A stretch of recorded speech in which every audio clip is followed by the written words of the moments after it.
మీరు అనాథ అనే బాధనే ఇక నుంచి మీ మనసులోంచి తీసేయండి. మీ పేగు పంచుకు పుట్టిన బిడ్డ మీ కళ్ళ ముందే ఉన్నాడన్న ఆశతో సంతోషంగా ఉండండి.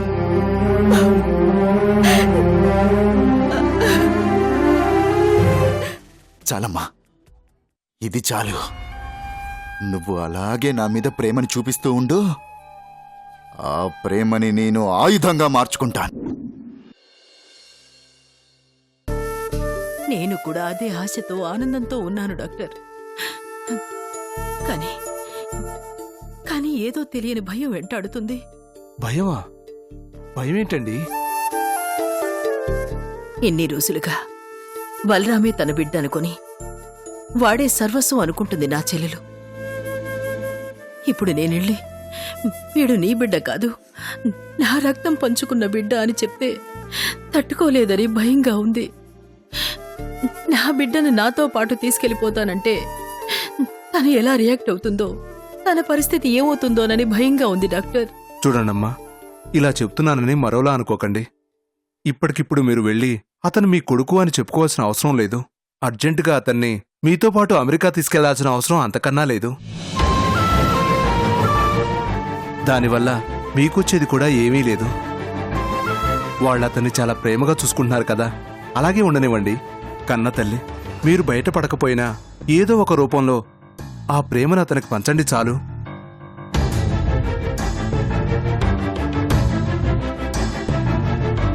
మీ అబ్బాయికి వాళ్ళ వల్ల ఏదైనా ప్రాబ్లం అనిపించినప్పుడు, అతనికి ఏదైనా అన్యాయం జరుగుతుందని భావించినప్పుడు ఒక తల్లిగా మీరు బయటపడటంలో అర్థం ఉంది. ఇప్పుడు బయటపడాల్సిన అవసరం లేదమ్మా. దానివల్ల ఉపయోగం కూడా లేదు. అనవసరంగా అపార్థాల వల్ల దూరాలు పెరగడం తప్ప. అందరూ కలిసి సంతోషంగా ఉంటున్నారు. ఇక ముందు కూడా అలాగే ఉండండి. పరిస్థితులు మరీ చేయి దాటిపోతున్నాయి అనిపించినప్పుడు ఏదో ఒకటి చేయొచ్చు. ఏమంటారు? అలాగే డాక్టర్. టైం అవుతుంది, వెళ్ళొస్తానండి. Thank you doctor, thank you so much.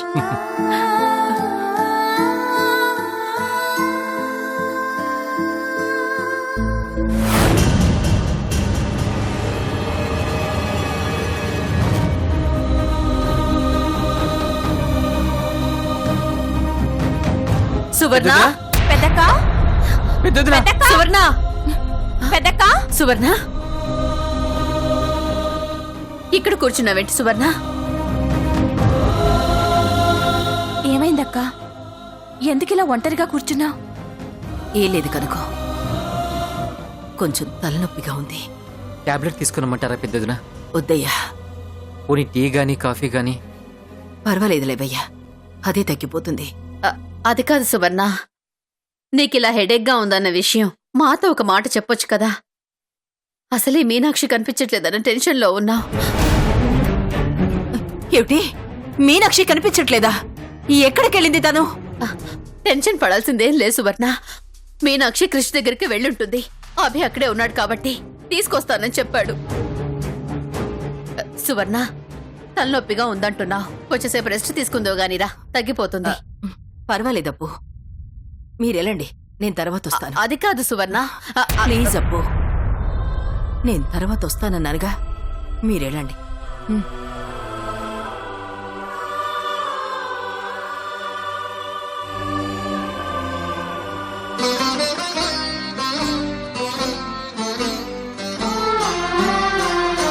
ఓ దైవమా,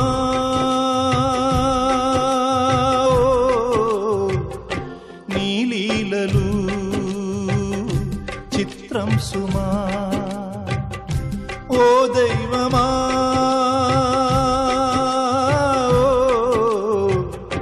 నీ లీలలు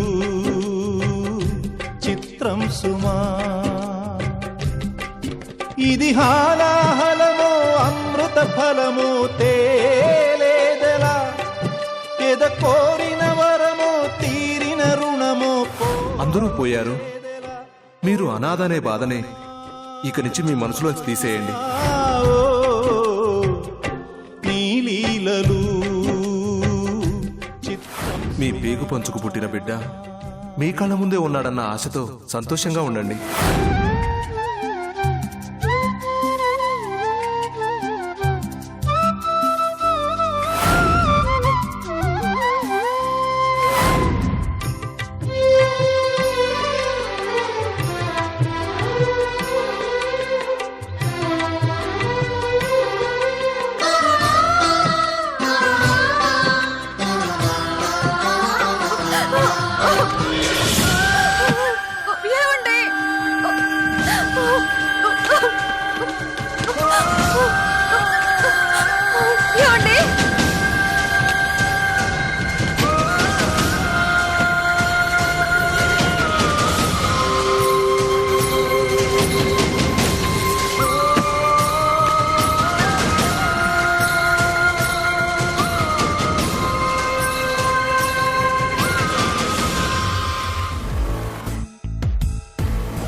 సమాధానం చెప్పాలి?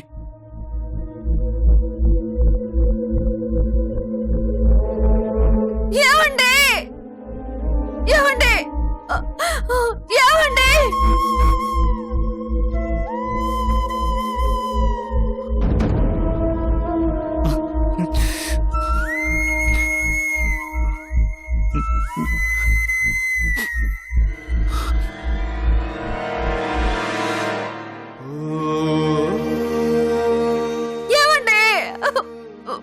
ఏమండి మీనాక్షి గారు,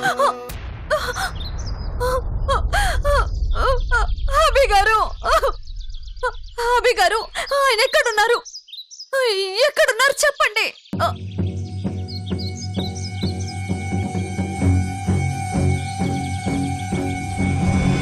ఆయన ఎక్కడున్నారని అడుగుతుంటే మాట్లాడరేంటి ఎక్కడున్నారు ఆయన ఎక్కడున్నారో చెప్పండి మీనాక్షి గారు, ఫస్ట్ మన ఇంటికి వెళ్దాం పదండి. ఏం మాట్లాడుతున్నారు మీరు? నేను ఆయన గురించి అడుగుతుంటే ఇంటికి వెళ్దాం అంటారేంటి? ఎక్కడున్నారు ఆయన? ఆయన నేను చూడాలి. ఎక్కడున్నారో చెప్పండి. మీనాక్షి గారు, అది క్రిష్. అది క్రిష్.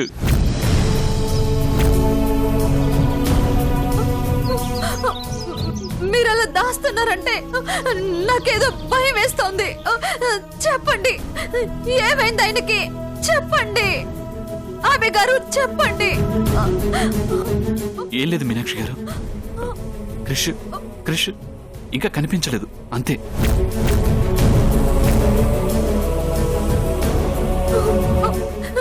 ఏం మాట్లాడుతున్నారు? ఏం మాట్లాడుతున్నారు అర్థమవుతుందా మీకు? కనపడకపోవడం ఏంటి? ఇంకా కనపడకపోవడం ఏంటండి? ఆయన ఎలాంటి పరిస్థితుల్లో ఉన్నారో మీకు తెలుసు. ఏ ప్లేస్ లో పడిపోయారో కూడా మీకు తెలుసు. కనపడలేదని ఎలా చెప్తున్నారు?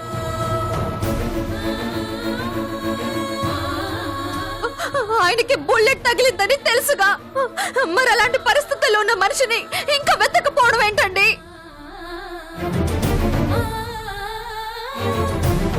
ఆయన ఎంత పెద్ద ప్రమాదంలో ఉన్నారో తెలిసి కూడా ఇంత నిర్లక్ష్యంగా ఉండటం ఏంటండి? కాదు మీనాక్షి గారు, లేదు, మీరు ఆయన్ని సరిగ్గా వెతకలేదు.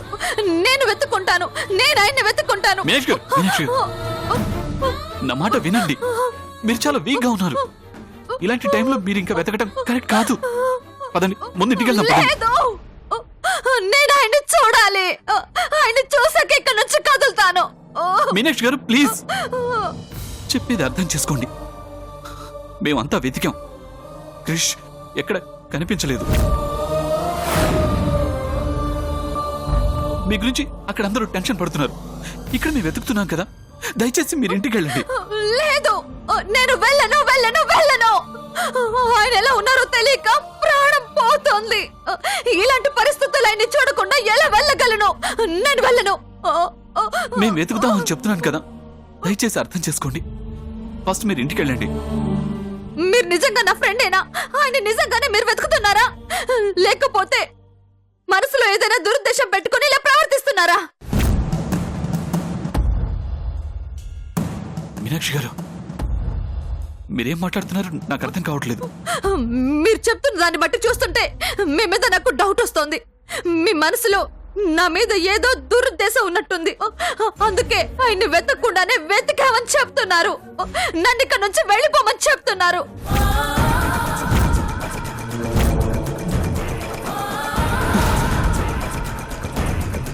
మీనాక్షి గారు, ప్లీజ్. ఆ మాట వినటానికే ఎంత కష్టంగా, ఎంత అసహ్యంగా అనిపిస్తుందో తెలుసా? మీరు ఇలా అంటుంటే ప్రాణం పోయినట్టు అనిపిస్తుంది. మీరు క్రిష్ నా ప్రాణ స్నేహితులండి. మీ రెండు కుటుంబాలు నాకు సొంత కుటుంబాలతో సమానం. మీకోసం నా ప్రాణాలను ఇవ్వడానికైనా వెనకండండి. దయచేసి ఇంకెప్పుడు అలా మాట్లాడకండి. భరించలేనంత బాధగా ఉంది. మరైతే ఎందుకు అట్టు చెప్తున్నారు? రండి, వెతుకుదాం రండి. మీనాక్షి గారు, మీనాక్షి గారు, ఏమండి?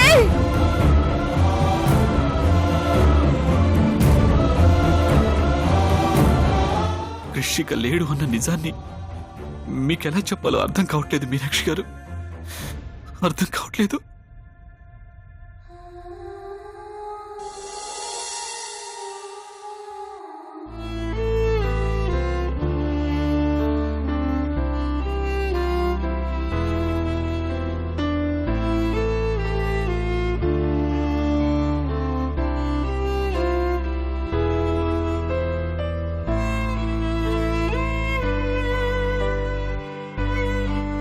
దేవుడు నిజంగానే చాలా దుర్మార్గుడమ్మా.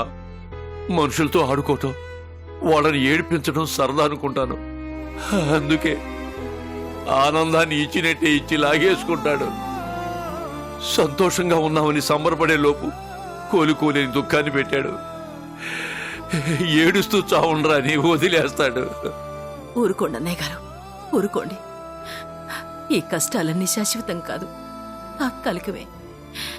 వీలైనంత తొందరలో ఈ కష్టాలన్నీ తొలగిపోతాయి.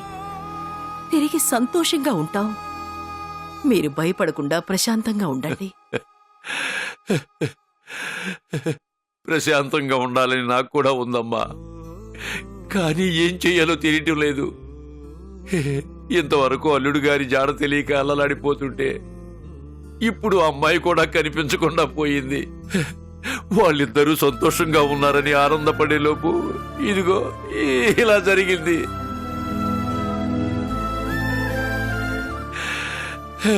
వాళ్ళిద్దరూ ఎక్కడున్నారో, ఎలాంటి పరిస్థితుల్లో ఉన్నారో తెలియక భయంతో ఏ క్షణంలోనైనా ఈ గుండె ఆగిపోయేలా ఉందమ్మా.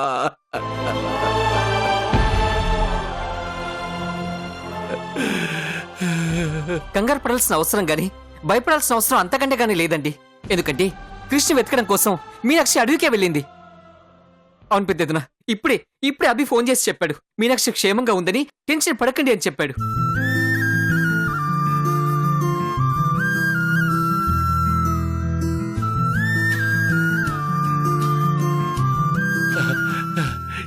ఈ వార్త విన్నాక ఒక పక్క ఆనందంగాను, మరో పక్క భయంగానూ ఉందయ్యా. అవునయ్యా, ఇక్కడే అల్లుడు గారి గురించి పిచ్చిదానిలా ప్రవర్తించింది. కానీ అక్కడేమో అల్లుడు గారి ఆచూకీ గురించి ఇంతవరకు ఏమీ తెలియలేదు. మరి ఆ భయంతో తను ఎలా ప్రవర్తిస్తుందో, ఆ భయంతో తానేమైపోతుందో అని చాలా భయంగా ఉందయ్యా. అన్నయ్య గారు, ఆ దేవుడు మంచి వాళ్ళకెప్పుడూ అన్యాయం చేయడు. ఒక కష్టం వచ్చినా, బాధొచ్చినా దాని వెంటనే బోళ్లంత ఆనందం రాబోతుందని దాని అర్థం. ఇప్పుడు మనకొచ్చిన కష్టం కూడా అలా ఆనందానికి ముందు వచ్చింది. అవునన్నయ్య గారు, కావలసిన వాళ్ళని, కలపాల్సిన వాళ్ళని ఆ దేవుడు ఏదో ఒక రోజు కలిపే తీరుతాడు, వేరు చేసి బాధపెట్టడు. కన్నేని మీనాక్షిని కూడా అలాగే కలిపి తీరుతాడు. వాళ్ళిద్దరూ జీవితాంతం సంతోషంగా జీవిస్తారు. ఆ నమ్మకం నాకుంది. మీరు అదే నమ్మకంతో ఉండండి. ఏదో ఒక మూల ఆ నమ్మకం ఉందమ్మా. కానీ అల్లుడు గారి గురించి ఇంతవరకు ఏమీ తెలియపోయేసరికి ఏదన్నా ప్రమాదంలో పడిపోయాడేమోనని భయంగా కూడా ఉందమ్మా. అన్నయ్య గారు, అన్ని బుల్లెట్లు తగిలినా సరే ఆ దేవుడు మా పెద్దోణ్ణి చల్లగా చూసి క్షేమంగా కాపాడాడు. అలాంటిది మా కన్నయ్య ఎంత ప్రమాదంలో ఉన్నా సరే క్షేమంగానే కాపాడతాడు. ఈ విషయం గురించి మనం అంతగా భయపడాల్సిన పని లేదు. మేడం, మీ అబ్బాయి పర్ఫెక్ట్లీ ఆల్ రైట్ అని, ఇంటికి తీసుకెళ్లిపోవచ్చని డాక్టర్ గారు చెప్పారు. Thank you sister.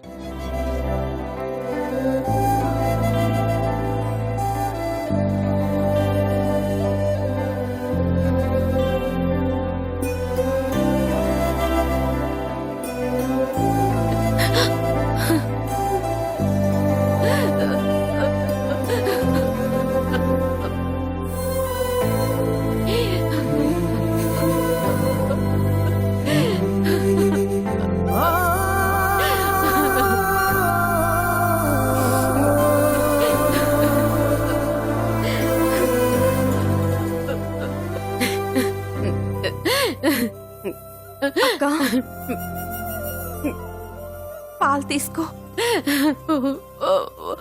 వద్దు కనక, అక్క చాలా నీరసంగా ఉన్నావు. ఏం తినట్లేదు, తాగట్లేదు. ఇలా అయితే ఎలా అక్క? ఏమైపోతుంది? హ? ఏం తినకపోతే తాగకపోతే ఏమవుతుంది? చచ్చిపోతాను, అంతే కదా.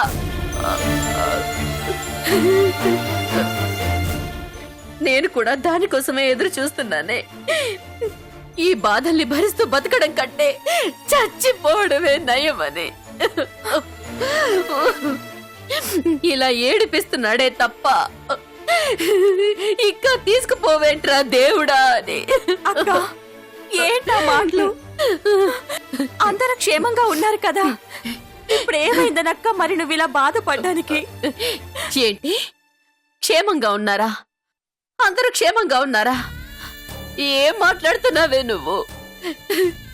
క్రిష్ వస్తాడని చెప్పేవాళ్లే తప్ప ఇదిగో ఇలా ఉన్నాడని ఒక్కళ్ళు కూడా చెప్పట్లేదు. మరి వాడు క్షేమంగా ఉన్నాడని ఏ ధైర్యంతో అనుకోనే? వాడు గుర్తొస్తే ప్రాణం పోతుంది, ప్రాణం పోతే. ఊరుకో అక్క, క్రిష్కేం కాదు, ఎక్కడున్నా క్షేమంగా ఉంటాడు. బాధపడకక్క ప్లీజ్. ఆ నమ్మకం ఏదో ఒక మూలన నాకు కూడా ఉంది. కానీ ఈ ఏదో తెలియని భయం ఆ నమ్మకాన్ని కమ్మేస్తోంది.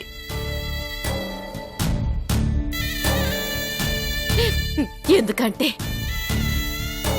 కుటుంబం అంటే భర్త, పిల్లలు. కానీ సువర్ణలా నాకు ఆ అదృష్టం లేదు. ఆయన పోయిన తర్వాత పిల్లలే నా జీవితం అయిపోయారు. వాళ్ళలో ఏ ఒక్కళ్ళకి ఏమైనా నేను తట్టుకొని బ్రతకలేను. అక్క ఎవరికి ఏమీ కాదు, బలరాం క్షేమంగా ఉన్నాడు. అలాగే కృష్ణి అభి క్షేమంగా ఇంటికి తీసుకొస్తాడు. అందరం సంతోషంగా ఉంటాం. ఇలా బాధపడకుండా ప్రశాంతంగా ఉండక్క ప్లీజ్. అక్క ప్లీజ్. అక్క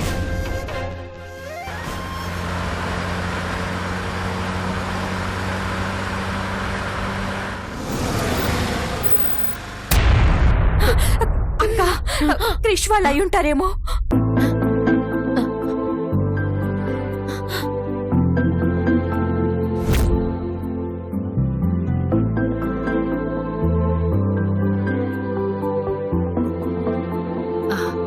రా, నెమ్మదిగా నాన్న,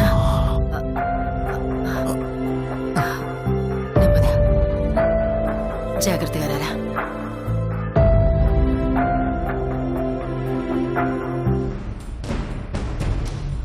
ఈవిడకి కోపం వచ్చినా ప్రేమ వచ్చినా పట్టుకోలేమని ఫుల్లుగా అర్థమైపోయింది. ఈ సెంటిమెంట్ చాలు ఈ ఇంటిని సునామీలా ముంచెత్తడానికి. అమ్మా, ఏమైంది నాన్న? ఏమైంది? నొప్పిగా ఉందమ్మా. నొప్పిగా ఉందా? జాగ్రత్తగా రా. బలరాం,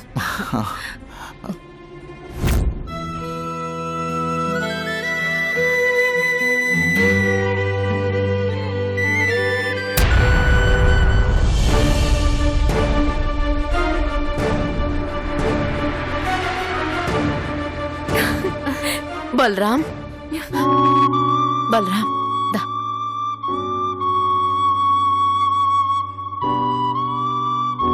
కనుక అబ్బాయిని హాస్పిటల్ నుంచి తీసుకొస్తున్నాను చెప్పాను కదే.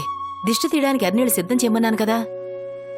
సారీ అక్క, ఏదో టెన్షన్లో ఉండి మర్చిపోయాను. ఇప్పుడే తీసుకొస్తాను.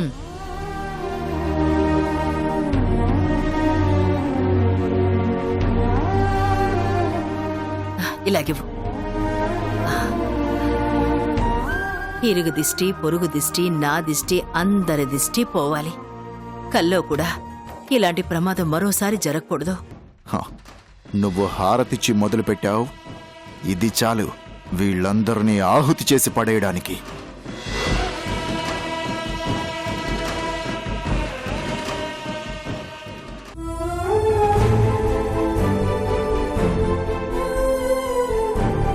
ఏమండి?